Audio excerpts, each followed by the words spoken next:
Antes de entrar, tengo que ir al tema que tenemos en esta noche, y obviamente ya lo vieron, sé que esa es la razón, probablemente la principal razón por la que están aquí, porque vamos a hablar del noviazgo y cómo llevar una relación santa. Y debo enfatizar al iniciar nuestro estudio de esta noche que algunas ideas de este estudio las aprendí de un hermano que hace años dio un estudio acerca de este tema, que me ha ayudado mucho, fue de mucha bendición. Y antes de entrar a los detalles de lo que vamos a ver, deben mantener en mente que vamos a usar la palabra noviazgo en esta noche para referirnos a la relación entre dos solteros del sexo opuesto con interés mutuo. Esa es la manera en la que vamos a usar la palabra noviazgo. Dos solteros del sexo opuesto con interés mutuo. Y tenemos que aclarar esto, pero habiendo dicho eso, aclaramos que no es un concepto mandado ni prohibido por Dios, este asunto del noviazgo. No es un concepto, no es una relación mandada ni prohibida por Dios, sino todo lo contrario. No, no es cierto. Bueno, así por eso el pobre Israel no entendió cuando yo le traduje hace unos años atrás, por todas las tonterías que decía incoherentes. Pero el punto es que el noviazgo, recuerden, al hablar de noviazgo a lo largo de nuestro estudio en esta noche, estamos hablando de una relación entre dos solteros con interés mutuo, solteros del sexo opuesto. Usamos esta palabra porque estamos familiarizados con ella en nuestra cultura, pero enfatizamos, la Biblia no usa el término, no lo manda, no lo prohíbe, y esta noche vamos a dividir nuestro estudio en 4 partes, para que sepas a dónde vamos. Vamos a hablar de 4 verdades que te ayudan a tener una perspectiva y práctica bíblicas en el área del noviazgo. 4 verdades que te ayudan a tener una perspectiva, esto es una manera de ver las cosas, una manera de pensar y de actuar bíblicas en el área del noviazgo. Entonces vamos a la primera. Algunas van a ser más cortas, otras nos va a tomar más tiempo. Muy bien, ¿listos? Vamos a la primera. El noviazgo es un área de libertad cristiana. El noviazgo es un área de libertad cristiana. ¿Qué quiere decir esto? Para ti como persona, estamos dando por sentado que eres alguien que profesa ser cristiano, eres alguien que entiende y se ha sometido a la verdad de que el Dios del universo, el creador del universo, se hizo hombre y vivió aquí en la tierra unos 30 años, 33 años, y Él, viviendo aquí en la tierra, nunca pecó y murió en la cruz para pagar el castigo de toda persona que cree en Él a lo largo de la historia, y después de 3 días resucitó mostrando que el Padre había quedado satisfecho con el sacrificio del Hijo. Si has venido con una fe arrepentida a Dios, y esa fe se manifiesta en que lo que más anhelas es obedecer a Dios, por imperfecta que sea tu obediencia, eres una persona cristiana. Estamos hablándote a ti. Por eso estamos explicando aquí que para ti como cristiano, viviendo bajo el nuevo pacto, esto es, como parte de la iglesia del Señor Jesucristo, Dios no te da mandatos específicos en esta área. ¿Qué estamos diciendo?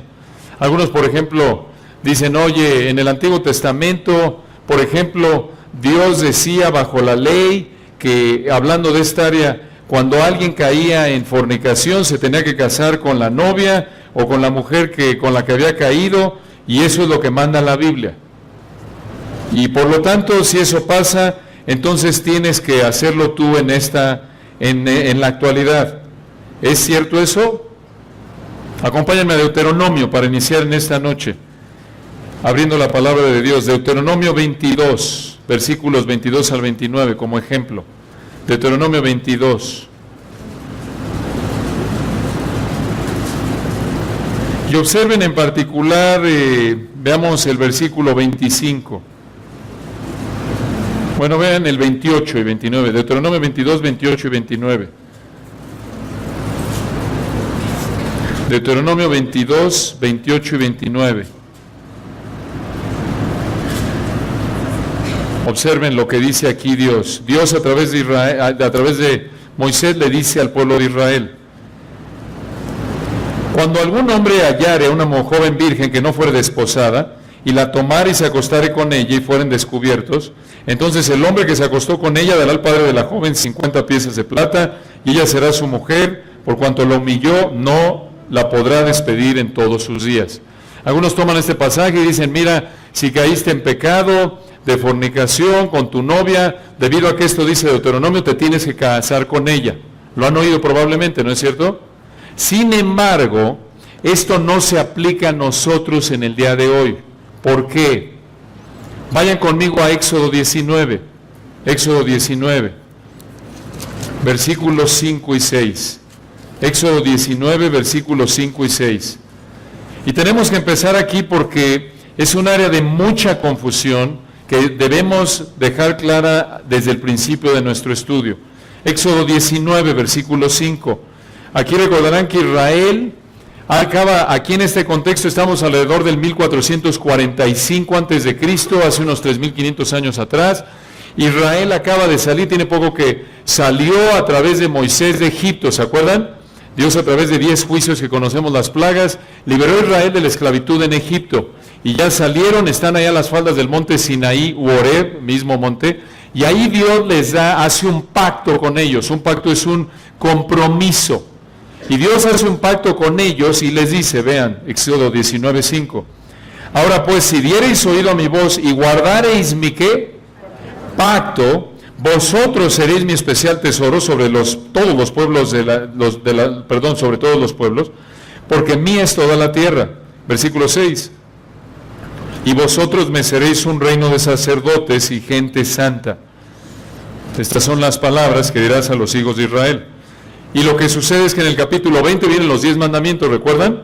Y en los 10 mandamientos lo que hace Dios en este pacto, que se llama también el antiguo pacto o el pacto mosaico, muy importante, la clave para entender el pacto mosaico está aquí en Éxodo 19:5. Dice Dios, ahora pues, ¿sí qué? Condicional. Si tú me obedeces, es lo que quiere decir, si dieres oído a mi voz, y guardas mi ¿qué? Mi pacto. ¿Cuál era el pacto? Dios le dice a Israel, si tú obedeces mis mandatos, yo te voy a dar estos privilegios que enlista aquí en los versículos 5 y 6. El antiguo pacto consistía en que si Israel obedecía a lo que Dios le decía, Dios lo iba a bendecir. Nunca Dios tuvo la intención de salvarlos a través de guardar los 10 mandamientos. Los 10 mandamientos condensan los mandamientos que Israel tenía que guardar si querían demostrar su amor a Dios y así ser bendecidos por Dios. Dios los salvó igual que a nosotros, a toda persona a lo largo de la historia. Lo vemos con Abraham, por ejemplo, en Génesis 15, ¿recuerdan? Génesis 15:6, y creyó Abraham a Dios y le fue contado, ¿por qué? Por justicia. Dios lo declaró a través de la fe arrepentida en el Mesías que iba a venir, en la promesa de que Dios iba a traer al Mesías. Y en el Nuevo Testamento Dios salió igual, a través de la fe arrepentida en el Mesías que ya que vino. Ahora, mucha atención, un israelita entonces se salvaba igual que una persona en el Nuevo Testamento, y se salvaba viniendo con una fe arrepentida, reconociendo su pecado, y entonces si realmente se había arrepentido, demostraba su amor a Dios al obedecer la ley. La ley condensada son los 10 mandamientos, y los 10 mandamientos, digamos, expandidos, cubren desde Éxodo hasta Deuteronomio, y por eso ven esa ley, por ejemplo, de que si un hombre pecaba con una mujer, se tenían que casar. Ahora, ¿por qué decimos esto? Porque no estamos ya bajo el antiguo pacto. Ya no se aplica esto a nosotros. Solo aquello que se repite en el Nuevo Testamento. Dice alguno de ustedes, ¿cómo sabemos? Vayan conmigo a Mateo 26. Mateo 26. Y de nuevo, algunos dirán, oye, yo quería saber cómo encontrar marido, mujer, y me está dando esta clase de teología aquí este señor. Esperen, este es el cimiento, ok, ahí vamos. Mateo 26. Recuerdan, aquí el Señor está a unas horas de ser apresado. Este es ya la noche del jueves. Él va a ser apresado un viernes, va a morir el viernes. Y la noche del jueves convierte la Pascua, recuerdan la celebración de la Pascua, que celebraba cuando Dios había sacado a los israelitas de Egipto, la convierte en lo que conocemos como ¿qué? La cena o la mesa del Señor. Y escuchen lo que les dice a los discípulos, ¿lo recuerdan? Mateo 26:26. Y mientras comían, Mateo 26:26, tomó Jesús el pan y bendijo y lo partió y dio a sus discípulos y dijo, tomad, comed, esto es mi cuerpo. Y tomando la copa, y habiendo dado gracias, versículo 27, les dio diciendo, bebed de ella todos, porque esto es mi sangre ¿de qué? Del nuevo pacto. Eso es muy importante, porque el antiguo pacto, el pacto mosaico, fue establecido por Dios desde Éxodo 19, como lo estamos viendo, y es reemplazado en la cruz por el nuevo pacto. ¿Se dan cuenta? Ese pacto es primordialmente hecho con Dios, Dios con Israel, prometiéndoles que les va a perdonar sus pecados. Pero la iglesia somos participantes de este nuevo pacto, que incluye el perdón de pecados. ¿Por qué decimos todo esto? Mucha atención. Porque cuando alguien va al Antiguo Testamento y te dice, mira, aquí dice Deuteronomio 22, por ejemplo, que tienes que, si cometiste este pecado, casarte con ella o con él, porque es lo que Dios manda. Momento, eso ya no se aplica a nosotros. No hay, escuche esto, aún en el Antiguo Pacto, Dios nunca le mandó a los israelitas mucha atención a qué edad debían casarse, qué tan involucrados debían estar los papás, cuánto tiempo tenía que durar la relación, qué diferencia debía haber entre los dos. Nada de eso estipuló Dios. Todo lo que los israelitas practicaron desde el Antiguo Testamento era tradición, eran costumbres. Y ustedes conocen una pareja que refleje esas costumbres. Por ejemplo, ahí en Mateo 1, acompáñenme por un momento, Mateo 1,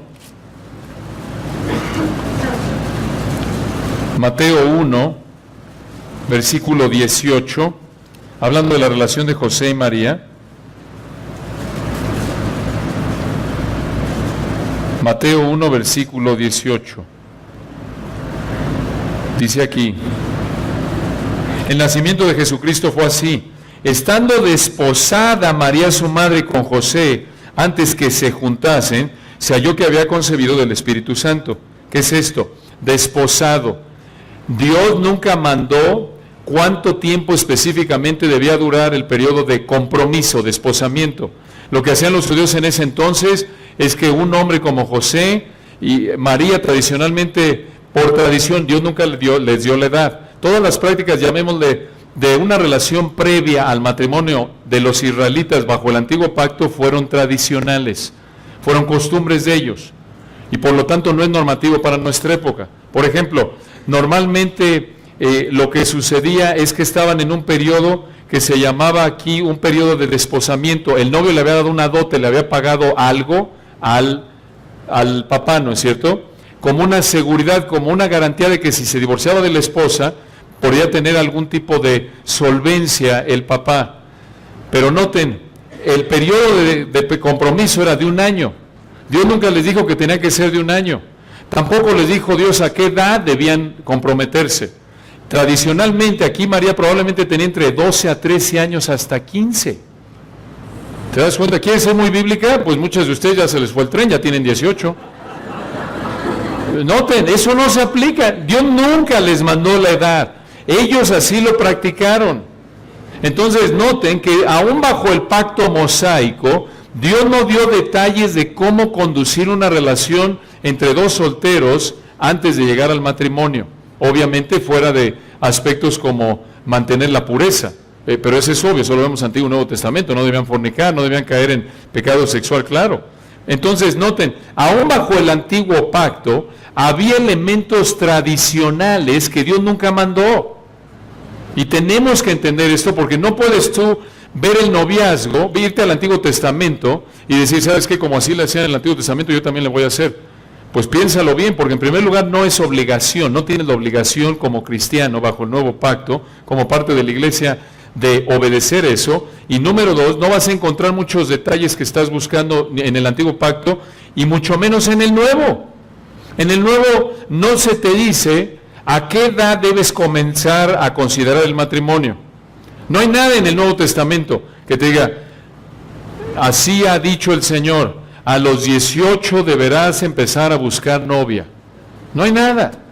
Así ha dicho el Señor, si eres mujer, a los 18 ya debes empezar a poner tu nombre en el boletín de la iglesia. No hay nada de eso. ¿Qué tan involucrados deben estar tus papás? Algunos, por ejemplo, van al Antiguo Testamento y dicen, bueno, y en el Antiguo Testamento los papás escogían con quién se casaban. ¿Se acuerdan, por ejemplo, en el caso de ¿De quién recuerdan? En el caso, digamos, lo vamos a ver en un rato, pero tienen, digamos, el caso de Abraham, ¿se acuerdan? Que Abraham manda al criado a buscarle esposa a Isaac, ¿se acuerdan? Y encuentra a Rebeca, y algunos dicen en la actualidad, ¿sabes qué? Así debe ser, porque así lo hizo Abraham, que por cierto todavía no había venido la ley. Esa fue una práctica que tenían en el antiguo Medio Oriente. Y aún bajo la ley, por ejemplo, en el caso de Jueces, capítulo 14, cuando tienes ahí a los papás, recuerdan de Sansón, la práctica ahí era, si me quieren acompañar, si no solo escuchen, al rato vamos a ir a visitar a Sansón en un momento. Jueces capítulo 14, recuerdan, en Jueces 14:1, descendió Sansón a Timnat y vio en Timnat una mujer de las hijas de los filisteos, y subió y lo declaró a su padre y a su madre, diciendo, yo he visto en Timnat una mujer de las hijas de los filisteos, os ruego que me la toméis por mujer. ¿Por qué le dice eso Sansón a sus papás? Porque la costumbre era que los papás tenían que escoger, ¿qué? Al novio. ¿Se dan cuenta? Era la tradición. Ahora, puede haber algo de sabiduría en eso, obvio. Tu papá, tu mamá con mayor experiencia, sabiduría, particularmente si es hijo de Dios, conoce la palabra, buscar su bendición en tu matrimonio, es lo ideal, etcétera, en la relación en la que estás, claro.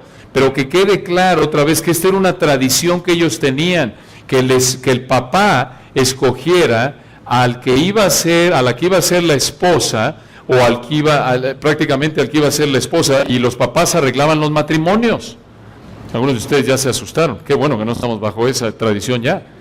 Ahí, sin embargo, otra vez aclaramos esto porque hay cristianos bien intencionados y de nuevo tiene sus ventajas esta práctica, pero que quede clara, esto es algo tradicional. ¿Se dan cuenta? Entonces, ¿qué estamos diciendo? El noviazgo es un área de libertad cristiana. En otras palabras, ¿a qué edad debes comenzar, por ejemplo, a considerar el matrimonio? ¿Qué tan involucrados deben estar tus papás? ¿Cuánto, si le debes dar la mano o no? ¿Si le pones el brazo o no? ¿Cuánto tiempo debe durar la relación antes de casarte? ¿Si le puedes llevar 5 años o no? ¿O si si ya te lleva 10 años, ya no lo consideres, ya puede ser tu papá, olvídalo? No dice nada de eso. Entonces, debes aplicar, escuche esto, en todo lo que vas a oír en esta noche, debes aplicar principios bíblicos con sentido común, manteniendo una conciencia limpia. ¿Qué estamos diciendo? Debes saber lo que dice la Biblia, blanco y negro, claro, y lo que no dice. Y ejercer con sentido común conforme buscas aplicarlo en tu situación en particular. Muy bien. Entonces, en primer lugar, el noviazgo es un área de libertad cristiana. Habiendo dicho esto, vamos a ver varios principios que la palabra enseña y hablaremos de varias sugerencias prácticas. Muy bien. Entonces, número 1, la primera verdad que te ayuda a tener una perspectiva y práctica bíblica en el área del noviazgo es, el noviazgo es un área de libertad cristiana. Muy importante este punto, de nuevo lo subrayamos. A lo mejor tú estás saliendo con alguien para ver si te casas, ya estás en edad de casarte, y tú le tomas de la mano y no pasa nada, no te tienta a pecar, están como los dos, y hay otra pareja igual en tu iglesia en la misma situación, ya se pueden casar, están considerando seriamente el matrimonio, y ellos optaron por no tomarse las manos. Tú nos vas a decir, ay, legalistas, ¿por qué no se toman de las manos? No, es su convicción. La Biblia no dice que se tomen de las manos o que se dejen de tomar, ¿se dan cuenta? Pero sí dice otros principios, y esto nos lleva a la segunda verdad.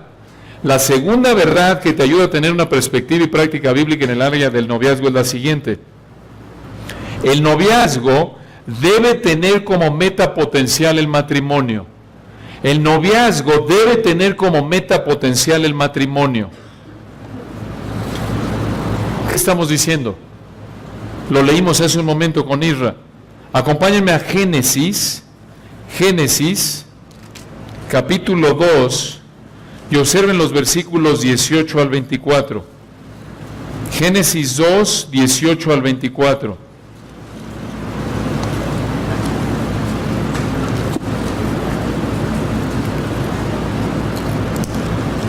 Y por cierto, este pasaje lo reitera el Señor allí en Mateo 19, 4 y 5, lo pueden ver. Pero vamos a Génesis por ahora y observen el 2, 18 al 24. Aquí Dios está dando los detalles de cómo crear al hombre y a la mujer en el sexto día de la creación. Y dice Génesis 2:18, y dijo Jehová Dios, no es bueno que el hombre esté solo, le haré ayuda idónea para él. Esto es, idónea tiene la idea de alguien que lo complemente, lo ayude, una ayuda correspondiente.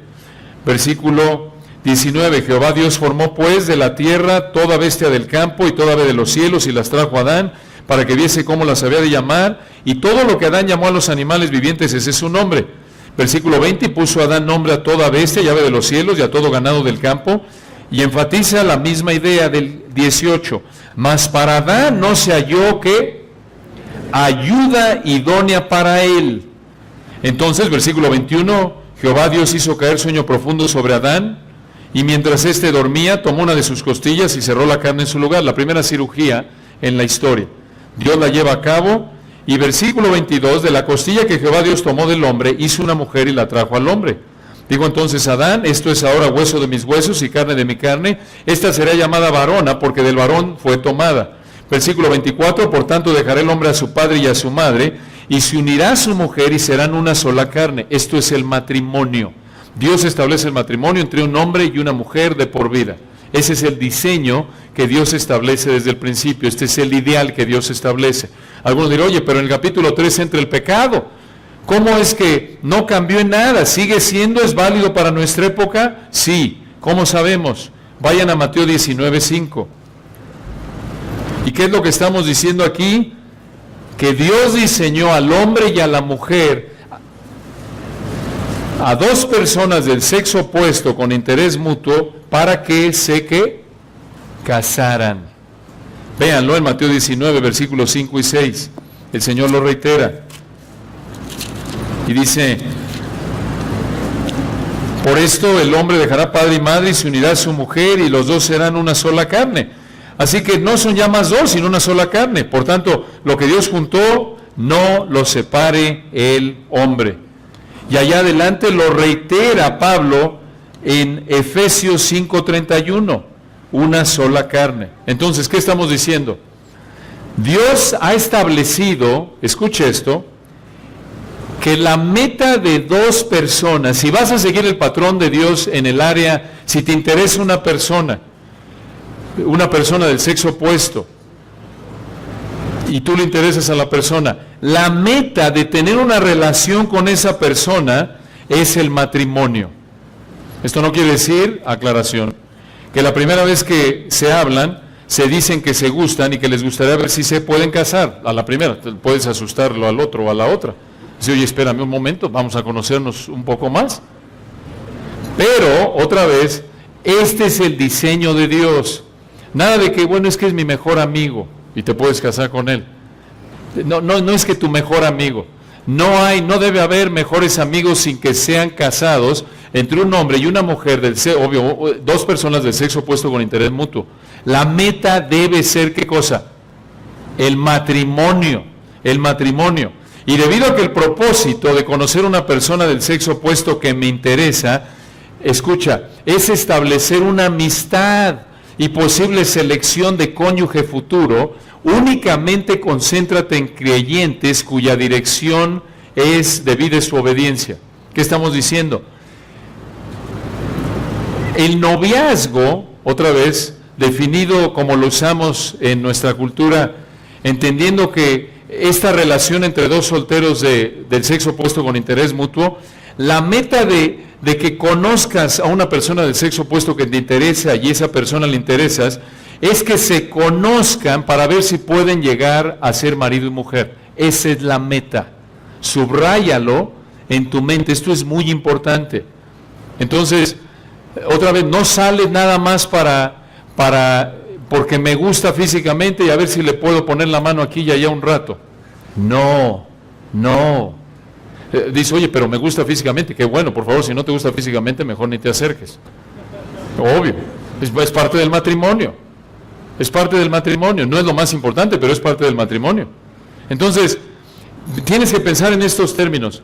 Con la persona que salga en una relación que llamamos de nuevo de noviazgo, voy a salir con esta persona para ver si me caso. Así debes pensar.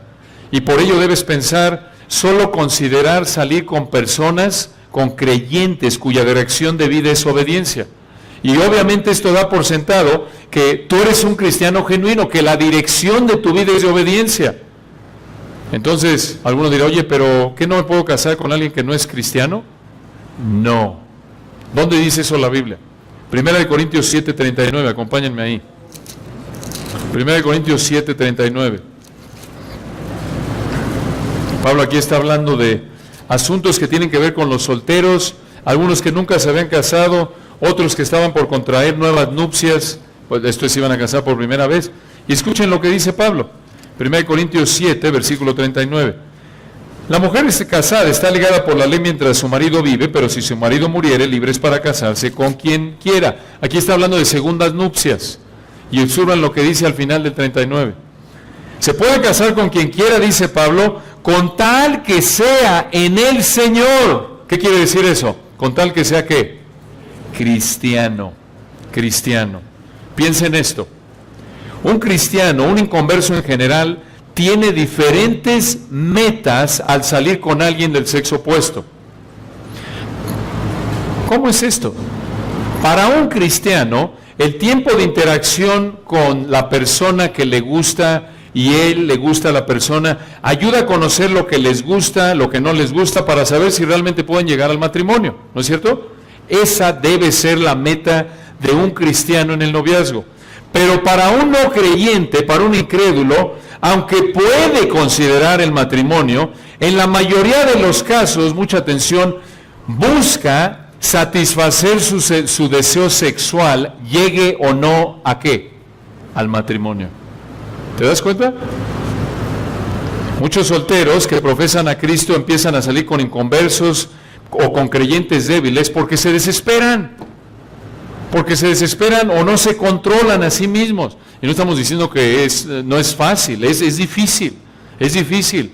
Pero necesita recordar que Dios tiene la gracia, tiene el poder, la capacidad de mantenerte fiel, si tú estás buscando honrarlo, y traerte un hombre y una mujer fiel, aunque estés rodeado de impíos o de cristianos débiles.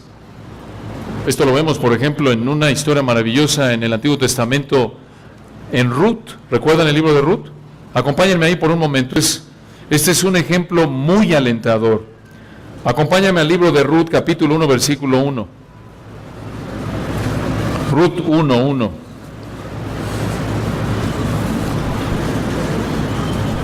Dice aquí el escritor: aconteció en los días que gobernaban los jueces. Este es el contexto histórico.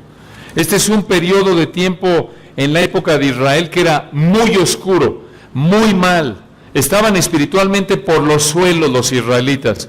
¿Qué tan mal estaban? Deja ahí una marca en Ruth 1 y acompáñame por un momento a Jueces capítulo 2. Jueces capítulo 2. Y observa los versículos 11 al 16. Jueces 2:11. Muy importante entender el contexto histórico de Ruth.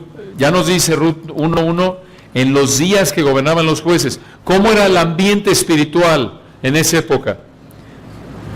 Jueces 2:11. Después los hijos de Israel hicieron lo malo ante los ojos de Jehová y sirvieron a los Baales. Dejaron a Jehová, el Dios de sus padres, que los había sacado de la tierra de Egipto, y se fueron tras otros dioses, los dioses de los pueblos que estaban en sus alrededores, a los cuales adoraron y provocaron ir a Jehová. Y dejaron, versículo 13, a Jehová, y adoraron a Baal y a Astarot. Y versículo 14, se encendió contra Israel el furor de Jehová, el cual los entregó en manos de robadores que los despojaron, y los vendió en mano de sus enemigos de alrededor, y no pudieron ya hacer frente a sus enemigos. Versículo 16, y Jehová levantó jueces que los librasen de mano de los que les despojaban, pero tampoco oyeron a sus jueces, sino que fueron tras dioses ajenos, a los cuales adoraron, se apartaron pronto del camino en que anduvieron sus padres, obedeciendo a los mandamientos de Jehová. Ellos no hicieron así. Versículo 18, y cuando Jehová les levantaba jueces, Jehová estaba con el juez, y los libraba de mano de los enemigos todo el tiempo de aquel juez, porque Jehová era movido a misericordia por sus gemidos a causa de los que los oprimían y afligían. Más acontecía, versículo 19, que al morir el juez ellos volvían atrás y se corrompían más que sus padres. Noten, Israel durante estos 350 años del periodo de los jueces entra en un ciclo que se repite 7 veces en estos 21 capítulos de jueces. Israel se entrega a la idolatría, Dios los juzga, ellos claman a Él y Dios levanta un juez y los libera. 7 veces lo vemos. Y Dios levanta a 14 jueces, vemos a 14 jueces a lo largo del libro de jueces. Y fue una época, noten, de apostasía, de desobediencia. Y parte de esa apostasía se veía en cómo, escuchen esto, los hombres trataban a las mujeres. Una de las lecciones más impresionantes del libro de jueces es que puedes medir el calibre, puedes medir la condición espiritual de un hombre por cómo trata a las mujeres, particularmente aquellas en las que tiene interés.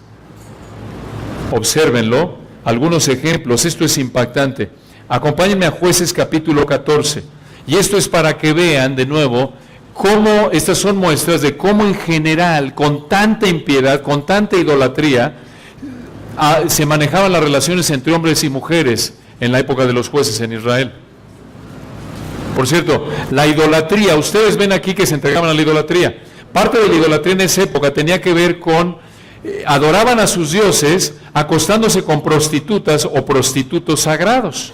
Entonces ellos pensaban, bueno, yo llego al templo, voy a adorar a Baal, y voy yo, hombre, a asumir el papel de Baal, me busco una prostituta sagrada, me acuesto con ella, porque ellos pensaban que eso inducía a Baal y a la diosa con la que tenía relaciones Baal, a que tuvieran relaciones, y eso hacía que tuvieran ganado fértil y tuvieran muchos cultivos.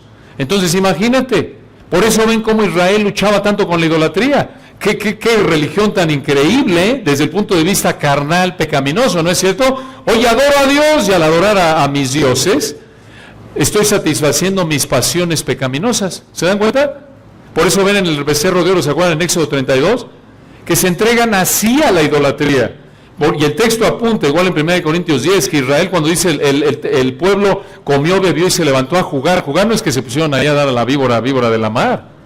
No, se levantaron, fue una orgía, era un desastre. Por eso ven que los israelitas luchaban tanto con la idolatría, encima de que las naciones que los rodeaban hacían eso. ¿Se dan cuenta? Entonces, Jueces 14 nos da una idea. Vean Sansón, en Jueces 14:1, descendió Sansón a Timnat y vio en Timnat una mujer de las hijas de los ¿qué? Filisteos. Ya estamos en problemas. Debería haber buscado a una ¿qué? Israelita. Dios sí mandó en la ley que no se metieran, no se casaran israelitas con cananeos, no dijo filisteos, pero por implicación, no debían casarse con otros, porque obviamente los israelitas adoraban ¿a quién? Al Dios verdadero, y las demás naciones tenían sus dioses, y Dios les dijo, no se casen con personas de otras naciones, porque los van a arrastrar en su idolatría. Pero aquí ven a Sansón, vean cómo está pensando en satisfacer su deseo, nada más, sus apetitos físicos. No está pensando en honrar a Dios. En lugar de buscar a una mujer de virtud espiritual, una mujer de Dios en su época, a una israelita que adoraba al Dios verdadero, se fija, noten, en una filistea. Y observen el verbo que se repite aquí, la palabra vio. Versículo 1. Descendió Sansón a Timnat, ¿y qué? Vio en Timnat a una mujer de las hijas de los filisteos. Hasta aquí todo va bien, decimos, bueno, la más la vio, la debe haber visto pasar. No. Versículo 2, y subió y lo declaró a su padre y a su madre diciendo, yo he, se repite el verbo, ¿qué? Visto en Timnat una mujer de las hijas de los filisteos, os ruego que me la toméis por mujer. Noten, la implicación aquí es que le gustó, no porque era una mujer de Dios, sino porque era una mujer que atractiva, bonita.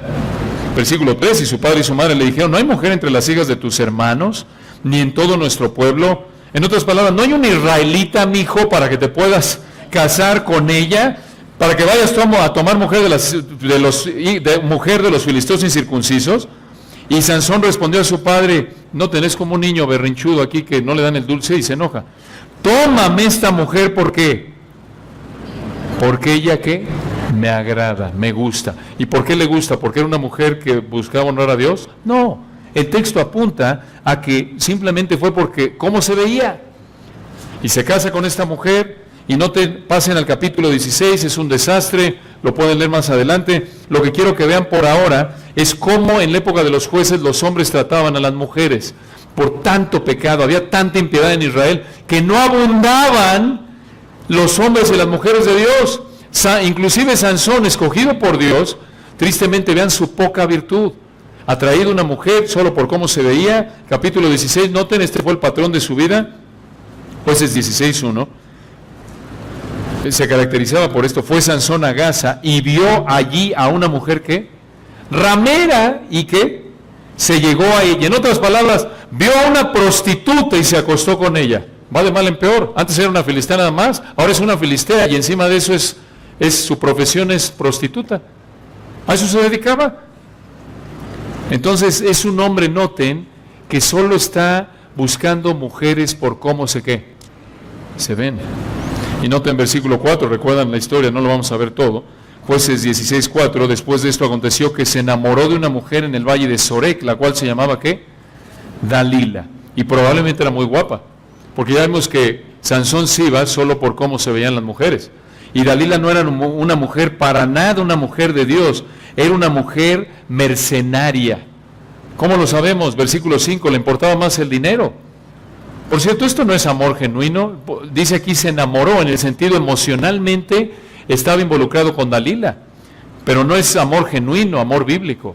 No es que Sansón buscaba el bienestar espiritual de Dalila, buscar servirla, no escogió amar a Dalila como es el amor bíblico, sino que había un apego sentimental. Y versículo 5, vinieron a ella los príncipes de los filisteos y le dijeron, engáñale, infórmate en qué consiste su gran fuerza y cómo lo podríamos vencer para que lo atemos o lo dominemos.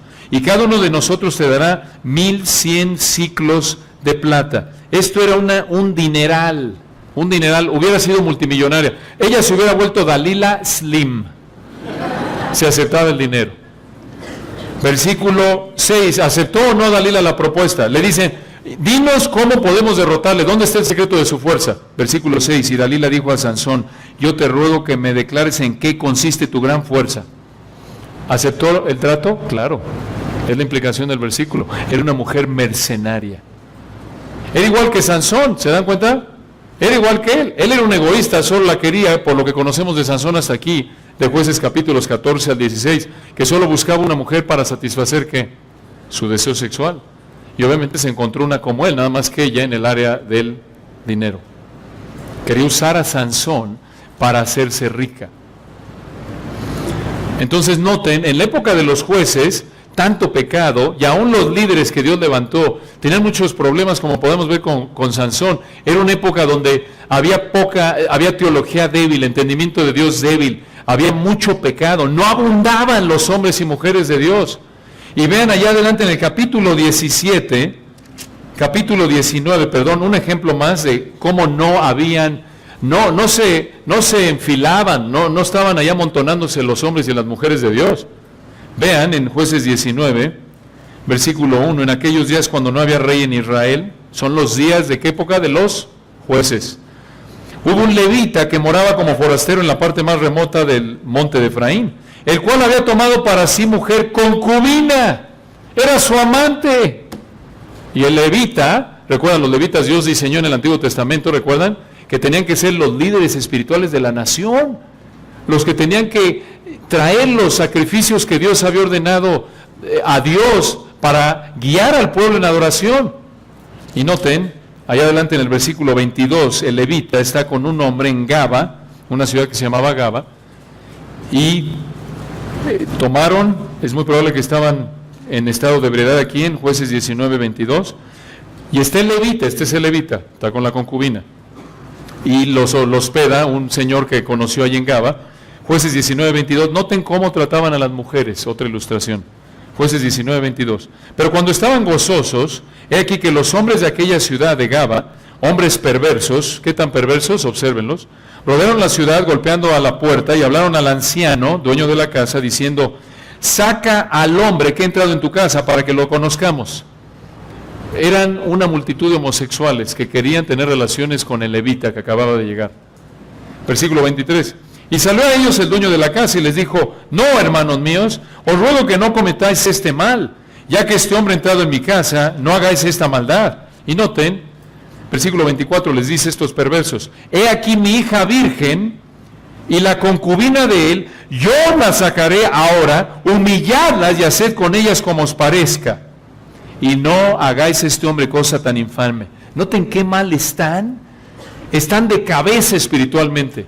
Este señor dice: oigan, es una perversidad eso que quieren hacer de acostarse ustedes hombres con este hombre, pero tranquilos. Hasta aquí decimos: bueno, muy bien, este hombre le llamó pecado al pecado, pecado. No, no hay problema, tengo una hija virgen, una hija no casada, y la concubina, la amante de Levita, se las entregamos y hagan con ellas lo que quieran. Está pero terrible la situación. Y noten, versículo 25, mas aquellos hombres no le quisieron oír, por lo que tomando aquel hombre a su concubina, este es el Levita, la sacó y entraron a ella y abusaron de ella toda la noche hasta la mañana y la dejaron cuando apuntaba el alba. Y cuando ya amanecía, versículo 26, vino la mujer y cayó delante de la puerta de la casa de aquel hombre donde su señor estaba hasta que fue de día. ¿Notan qué perversidad?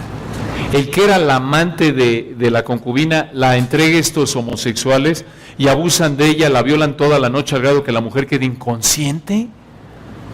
Estas son ilustraciones de cómo estaba el área de relaciones entre hombres y mujeres en la época de los jueces. Y alguno diría: oye, ¿había algún hombre, alguna mujer de Dios en esa época de los jueces? Sí. ¿Quiénes? Un ejemplo, regresen al libro de Ruth. Este es el ambiente, Ruth 1:1, en los días que gobernaban los jueces, estos fueran la época en la que vivió Ruth y Boaz. Ruth, una viuda, una mujer que se convirtió al Dios verdadero. Y noten, quiero que vean brevemente cómo eran un hombre y una mujer de Dios, para darles una idea quién era Boaz. Vayan ahí a Ruth 2:1. Tenía Noemí, esta es la suegra de Ruth, tenía Noemí un pariente de su marido, hombre rico de la familia de Elimelec, el cual se llamaba Boaz. Esa palabra, noten en Reina Valera 60, rico, es una palabra hebrea que se puede traducir también de virtud, hayil, si mal no recuerdo la palabra hayil. ¿Por qué es importante esto? Porque vean cómo se manifestaba en Boaz, que era un verdadero creyente, y se manifestaba que era un hombre de virtud, un hombre de Dios, en cómo trataba a la gente, cómo vivía. Por ejemplo, ahí en Ruth 2, noten, a la hora de comer, Ruth 2:14, Boaz le dijo a la hora de comer, porque Ruth llega y es una viuda y es pobre. En ese entonces las viudas vivían en un nivel de pobreza, y noten, Boaz le permite, era un hombre que tenía un campo y le permite que esté recogiendo ahí lo que caía de lo que cosechaban. Y Ruth 2:14, Boaz le dijo a la hora de comer: ven aquí, come del pan, le dice a Ruth, y moja tu bocado en el vinagre. Y ella se sentó junto a los segadores y él le dio del potaje y comió hasta que se sació y le sobró. Noten la generosidad de Boaz. Le da, no es un codo, no anda de codo, no es de Monterrey, no era regio Boaz, como pueden ver, Digo, obvio, una broma, si hay alguien de Monterrey los queremos, ya ven por qué nos odian a los chilangos, hombre. Entonces, noten la generosidad de Boaz, le da a Ruth, y hasta le sobra a Ruth, versículo 16. Luego se levantó para espigar, y Boaz mandó a sus criados diciendo que recoja también espigas entre las gavillas y no la avergoncéis. Noten, está siendo un caballero. Sabía que tenía que decirle a sus empleados: cuidadito con ella, esta mujer es pobre, viuda, es extranjera, y podían haberse burlado de ella. Y en el capítulo 3, noten, 3:11, noten lo que le dice Boaz a Ruth. No tenemos tiempo para entrar en los detalles, pero Ruth sigue aquí una costumbre de la época en donde le dice a Boaz: estoy disponible, y Boaz le dice: muy bien, me caso contigo. Ruth 3:11, observen lo que le dice Boaz a Ruth: ahora pues no temas, hija mía, yo haré contigo lo que tú me digas, pues toda la gente de mi pueblo sabe que eres, ¿qué? Mujer virtuosa. Ruth era una mujer de Dios, a pesar de que era joven, viuda, moabita. Es la única mujer en toda la Biblia que se le llama mujer virtuosa, una mujer de Dios. Esto es, una mujer que verdaderamente era creyente y mostraba que era su fe genuina, porque vivió una vida en la que cultivaba la obediencia. No que era perfecta, Pero es interesante notar que la palabra virtuosa, ahí obsérvenlo en el 3:11, viene de la misma raíz hebrea, de donde viene la palabra en el 2:1, hablando de vos, hombre rico. ¿Qué estamos diciendo? Que vos era un hombre de Dios, igual que Ruth era una mujer ¿de qué? De Dios. ¿Y por qué es importante esto? Regresen a Ruth 1:1. Aconteció en los días que gobernaban ¿qué? Los jueces. ¿Cómo era esa época? ¿Cómo trataban los hombres a las mujeres? En la época de los jueces, una época de idolatría, de impiedad, de desobediencia a Dios. ¿Abundaban los hombres y las mujeres de Dios? No. Sin embargo, noten que en medio de esa oscuridad había un hombre de Dios y una mujer de Dios, Boz y Ruth, y Dios en su soberanía los ¿qué? Los unió. Entonces, ¿por qué tomamos el tiempo para ver este ejemplo? Porque de nuevo, no debes desesperarte. Como soltero que profesas a Cristo, puedes llegar a decir, oye, es que no hay nadie en mi iglesia, todos los que están en mi iglesia, todas están en mi iglesia, pues están medio tibios y demás. Y bueno, si es tu actitud, examínate, porque si te sientes tú que eres Marta y los demás son Sansón, o si te sientes María y los demás son Sansones, probablemente hay un problema de orgullo en ti, ¿no es cierto? O si te sientes vos y ves a las demás como Dalilas, bueno, asegúrate que así sea, porque puede ser que haya un problema de orgullo, que te sientas tú aquel apóstol Pablo y allá abajo están la escoria, las Dalilas y no hay nadie para mí. Un problema, ¿no es cierto? Entonces examínate.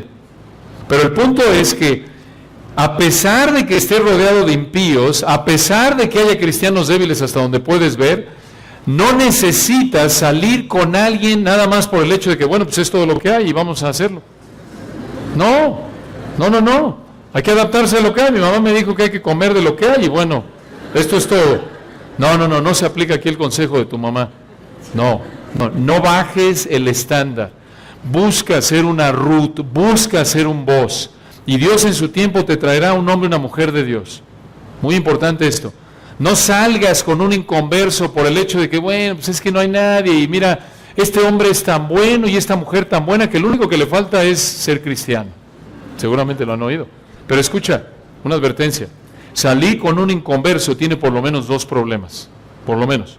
Número uno, como el propósito del noviazgo desde el punto de vista bíblico debe ser el matrimonio, y pecarías si te casas con un inconverso, ya dijimos, porque 1 Corintios 7:39, solo te puedes casar con quien quieras con tal que sea en quién, en el Señor. ¿Para qué sales con un inconverso?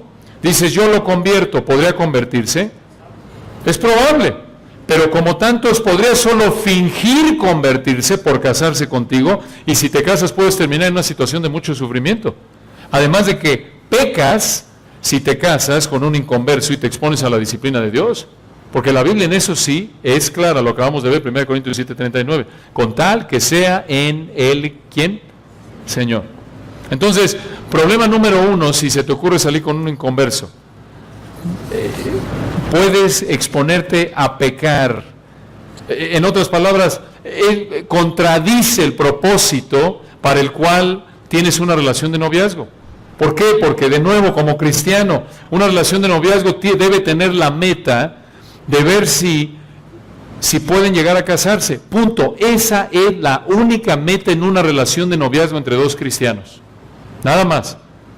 Y otro problema, número dos, si se te ocurre salir con un incrédulo, alguien que no es cristiano, si realmente eres cristiano y sales con una persona inconversa, te puedes exponer a la tentación de manera más abierta.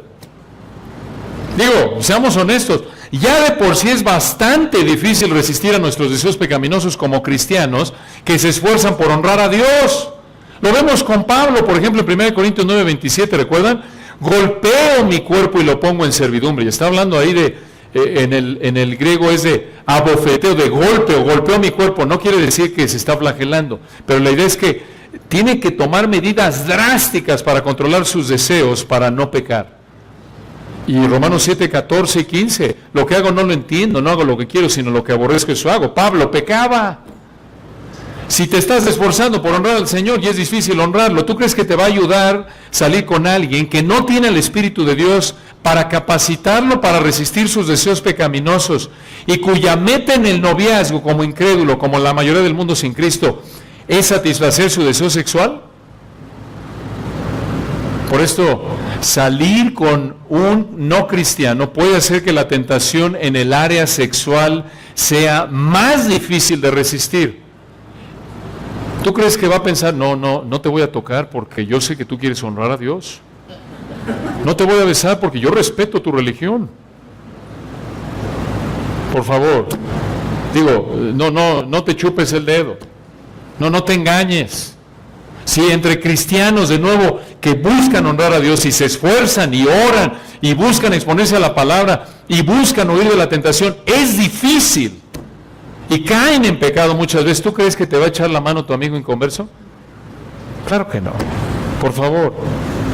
Por esto, puede hacer que si sales con uno cristiano, puede ser que la tentación en el área sexual sea más difícil de resistir. Y escucha, si pecas, como muchos terminan, pecas fornicando con esa persona a la que supuestamente tú le estás dando testimonio, destruyes tu testimonio.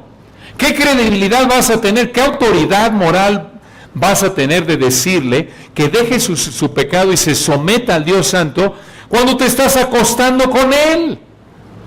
¿No es cierto? Por eso, una sugerencia práctica entonces, está en 1 Contreras 1:1, este es apócrifo.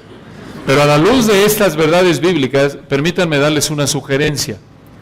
Empieza a salir con alguien, de nuevo, dando por sentado que eres cristiano y te gusta alguien que es un hombre de Dios, una mujer de Dios, te gusta físicamente, quieres empezar a conocerlo para ver si se casan, porque esa es la meta del noviazgo, no para ver si le puedes tocar aquí o allá y si te puede dar un besito aquí y allá, no.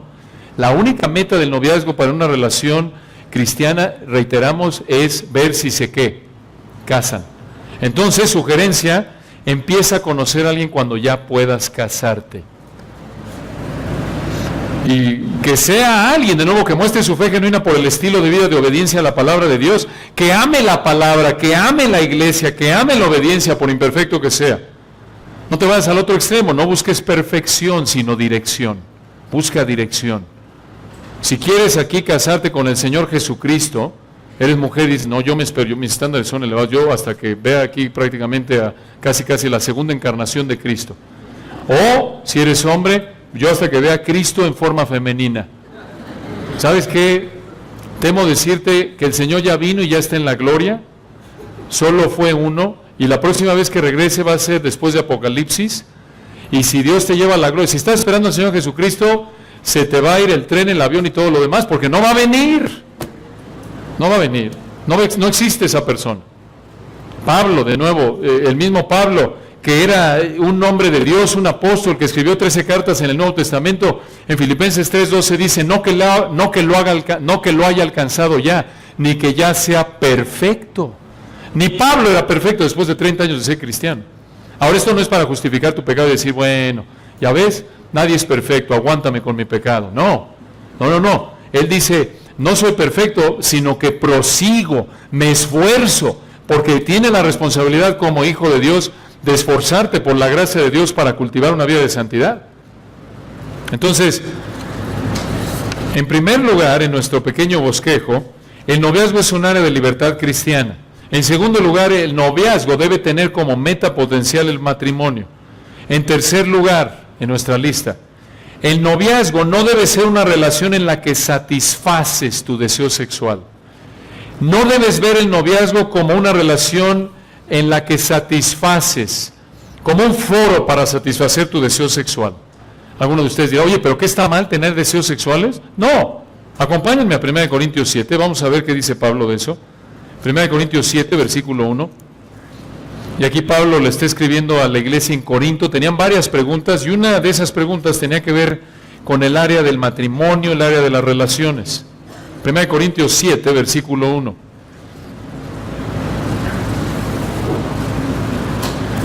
Dice Pablo en 1 Corintios 7, 1.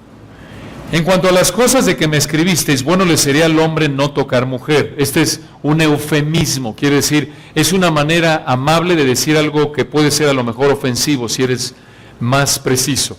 Lo que está diciendo Pablo, no es bueno que el hombre toque a una mujer con la meta de tener relaciones con ella.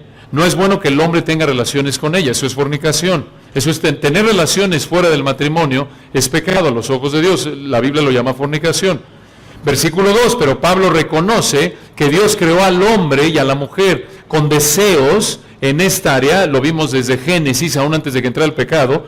El hombre dejará a su padre y a su madre y se unirá a su mujer y se harán, ¿qué? Una sola carne. Habla, sí, de unión emocional, en unión de propósito, cultivan esa unidad, pero tiene que ver con unión sexual. Entonces Pablo reconoce que no puede mandarles a que sean monjes y monjas a los corintios. Ese no es el diseño de Dios, a menos de que Dios te haya llamado a ser soltero y estés satisfecho de esa manera y te da más tiempo para servir al Señor, como dice ahí el versículo 7. Entonces por eso Pablo les dice, 1 Corintios 7:1, no toquen, no se involucren en relaciones sexuales ilícitas, versículo 2, pero a causa de las fornicaciones, cada uno tenga su propia mujer y cada una tenga su propio marido. ¿Qué está diciendo Pablo? Para que no forniquen, para que no caigan en pecado sexual, para que no acabes acostándote con una persona del sexo opuesto que no es tu marido, tu mujer, cásate. Eso es lo que está diciendo. Para que no peques en esa área, cásate. Y por cierto, esto no garantiza el que caigas en pecado, no te blinda del pecado sexual una vez que te casas. Tienes que seguirte disciplinando. No por nada hay tanto adulterio a lo largo de la Biblia. Vemos a David, recuerdan, en 2 de Samuel 11, que tenía varias esposas, varias mujeres, y pecó ¿con quién? Con Betsabé.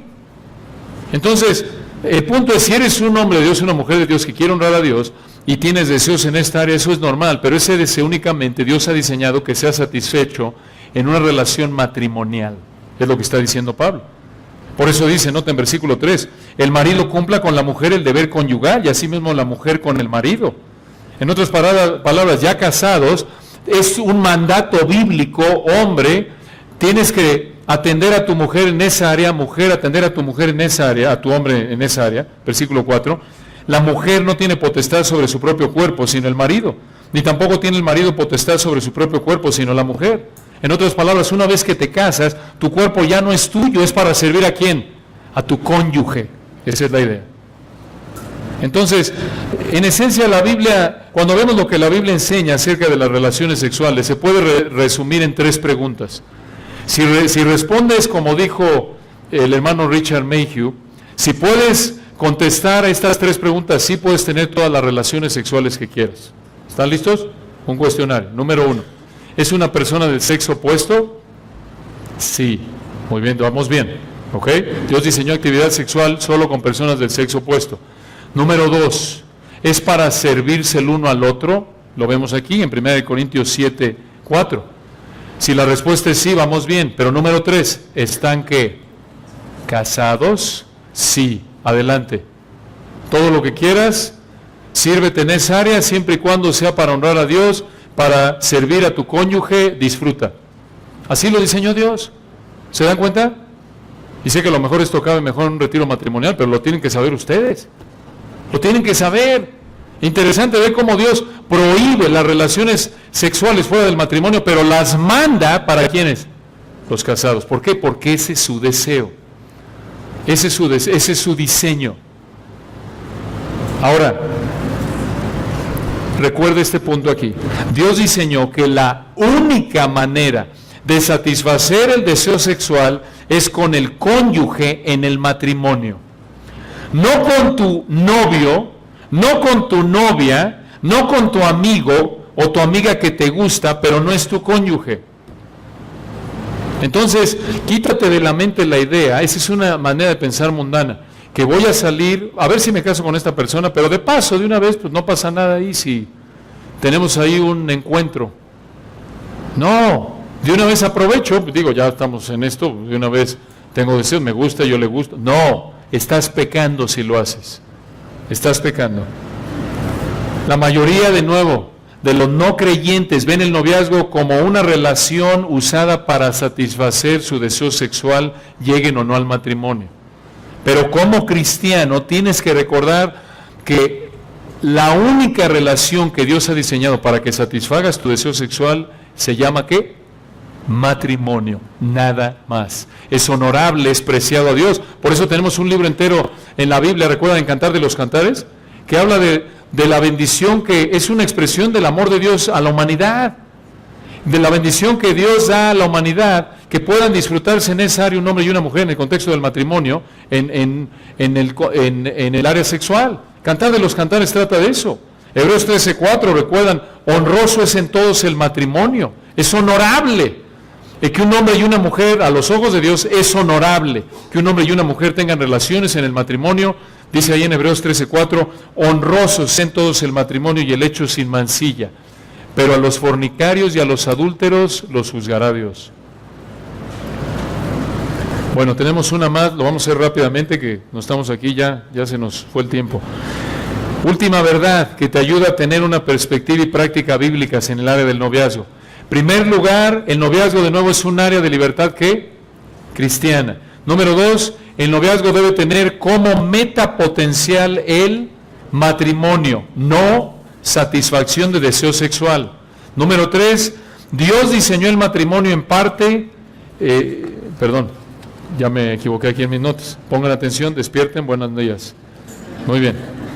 Número 3, el noviazgo debe ser una relación en la que, el noviazgo, ya voy a decir una tontería por no poner atención. Atención, despierten por favor. El noviazgo no debe ser una relación en la que satisfaces tu deseo sexual.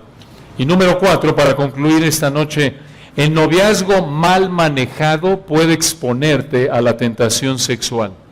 El noviazgo mal manejado puede exponerte a la tentación sexual. Una advertencia muy importante. Digamos que escuchamos y aplicamos las primeras 3 verdades. Entiendes que el noviazgo, y reiteramos, el noviazgo siendo una relación entre dos solteros del sexo opuesto con interés mutuo. Te gusta alguien, es un hombre de Dios, tú eres una mujer de Dios, tú estás buscando honrar al Señor, dices, ¿sabes qué?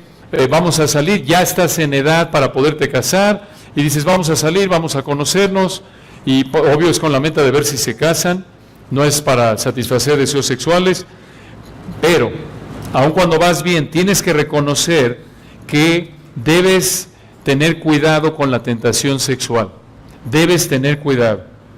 Recuerda que es posible pecar en tu mente sin llegar a pecar en términos físicos. Y muchas veces, escucha esto, el pecado, y realmente siempre, el pecado externo empieza ¿en dónde?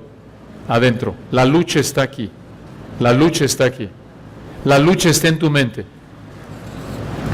Entonces, necesitas mantener la guardia arriba. Dices, no, porque aquí hay un peligro muy serio. Puedes decir, oye, yo estoy buscando honrar al Señor, ella está buscando honrar al Señor, tranquilos, nosotros no nos va a pasar nada.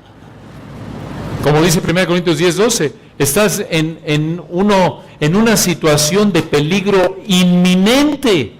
1 Corintios 10:12, el que piense estar firme, ¿qué? Mire que no caiga. No, cuidado, reconoce tu propensidad a pecar.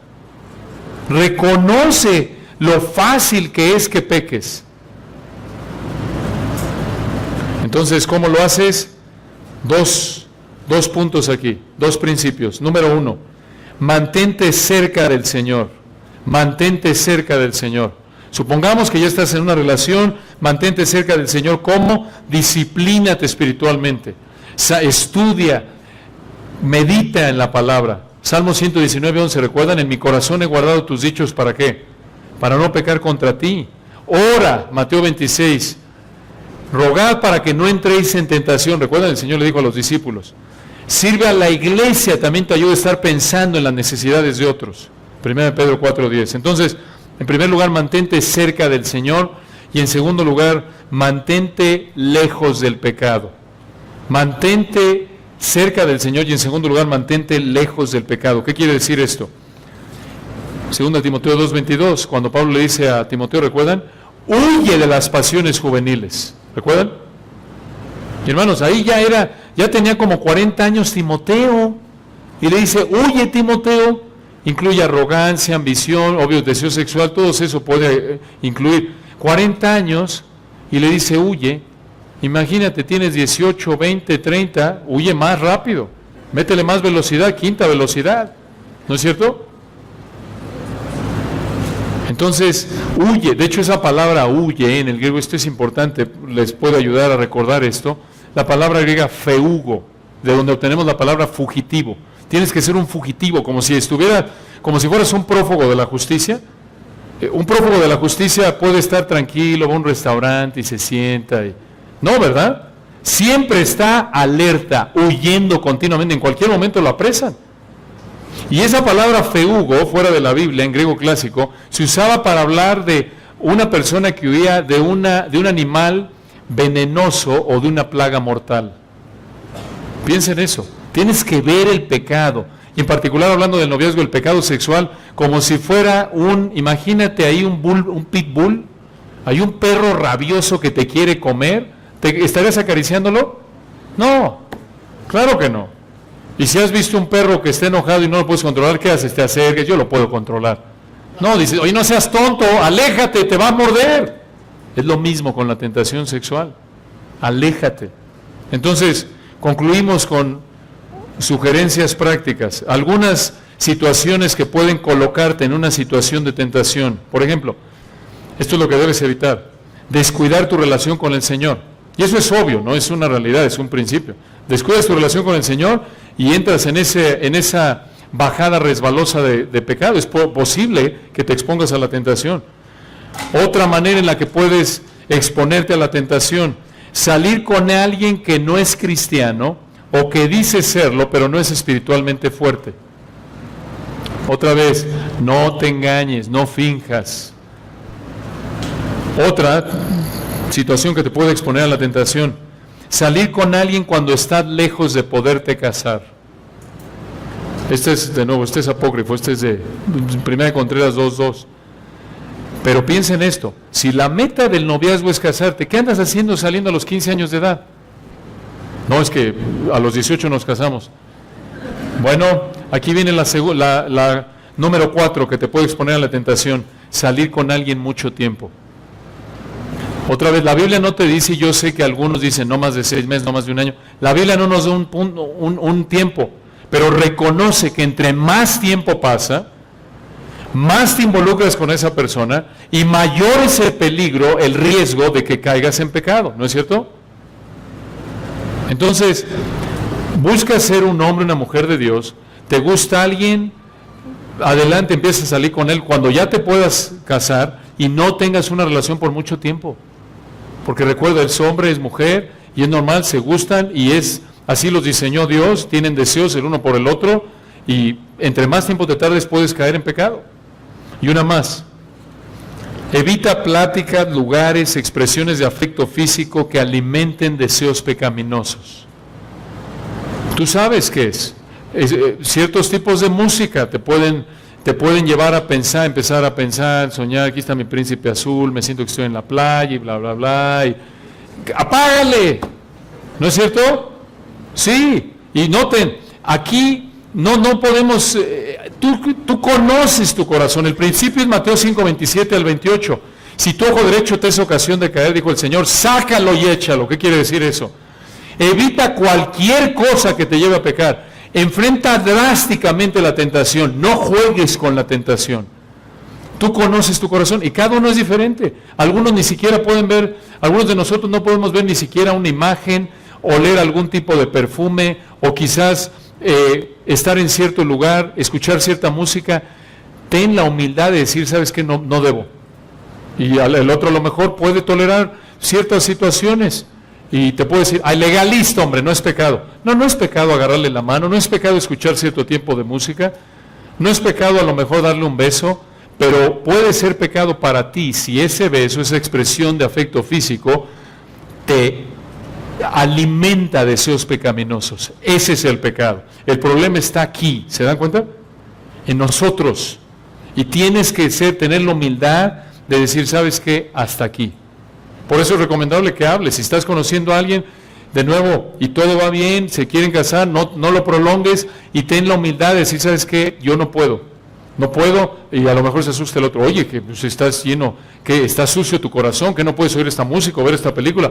¿Sabes qué? No es de suciedad, lo que pasa es que soy tan débil que exponerme a esto me puede exponer a pecar.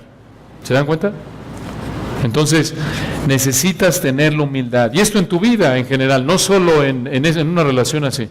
Muy bien, ya, hermanos, le tenemos que cortar, perdón. Ya me extendí. Bueno, muy bien. Recuerda esto, vamos a un versículo más. Este es el último y nos vamos, ahora sí. Acompáñenme a Efesios. Perdón, yo sé que a lo mejor ya están medio... Algunos de ustedes ya los veo orando. Quiero pensar que están orando y no ya tomándose una siestecita. Efesios 5:25, terminamos con esto rápidamente. Me apena, nos tardamos un poquito y ya terminamos. Efesios 5:25, Pablo aquí le habla a los esposos, y ustedes conocen este pasaje sin duda. Nada más un punto. Efesios 5:25, maridos, amad a vuestras mujeres, así como Cristo amó a la iglesia y se entregó a sí mismo por ella. Noten lo que es el verdadero amor, sacrificial, pensar en el otro antes que en ti. Y añade, versículo 26, ¿para qué se entregó Cristo? ¿Cómo mostró ese amor Cristo? Además de entregarse por la iglesia, versículo 26, ¿para qué? Santificarla. Escuche esto, el verdadero amor busca la santidad de la persona que ama. El verdadero amor, el amor bíblico, el amor que honra a Dios, no busca usar a la persona para satisfacer sus deseos egoístas. El verdadero amor piensa en cómo puedo yo contribuir al bienestar de esta persona. En primer lugar, el bienestar espiritual. Entonces piensa, si realmente amas a una persona, no vas a buscar que peque. Que peque. Vas a hacer todo lo que está de tu parte para ser una influencia santificadora. Entonces, sé un Boaz, sé una Ruth, cultiva esa dirección de vida, no un Sansón ni una Dalila. Oremos para terminar. Padre, gracias por el privilegio que nos diste de abrir tu palabra en esta noche. Oramos por todos estos amados solteros, los que estén aquí. Pedimos que uses tu palabra para que estas verdades que hemos estudiado les ayuden en este tema. Tú conoces el anhelo de su corazón y sin duda la mayoría de los que están aquí, a menos de que, si no es que todos, a menos de que los hayas llamado a ser solteros de por vida, tienen el anhelo de encontrar un hombre, una mujer de Dios.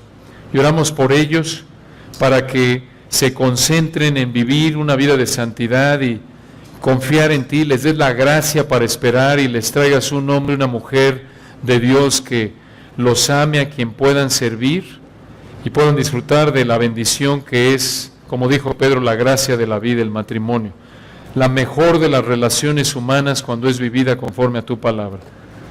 En Cristo Jesús, amén.